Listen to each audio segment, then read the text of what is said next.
શું તમે જાણો છો કે છેલ્લા 6 મહિનામાં ભારતના ચૂંટણી પંચે 28 નવી પહેલ શરૂ કરી છે? આ 28 પહેલો ચૂંટણી પ્રક્રિયાને વધુ સરળ, વિશ્વાસપાત્ર અને પારદર્શક બનાવવા માટે કરવામાં આવી છે અને 6 ભાગમાં વહેંચવામાં આવી છે. રાજકીય પક્ષો સાથે સહભાગિતા, ચૂંટણી વ્યવસ્થાની પારદર્શિતા, ટેકનોલોજીનો ઉપયોગ, મતદાર યાદીની શુદ્ધતા, મતદાનમાં સરળતા અને ક્ષમતા નિર્માણ. આજે આપણે વાત કરીશું પહેલા ભાગ વિશે, એટલે રાજકીય પક્ષો સાથે સહભાગિતા.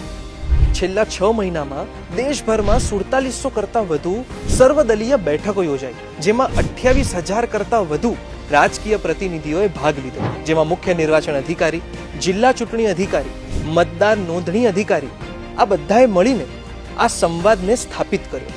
એથી એક વાત તો સ્પષ્ટ થાય છે કે ભારતનું ચૂંટણી પંચ રાજકીય પક્ષો અને તેમના તમામ પ્રતિનિધિઓ જોડે સતત સંવાદ કરતો રહ્યો છે. આગળ આપણે બીજી પહેલ વિશે વાત કરીશું.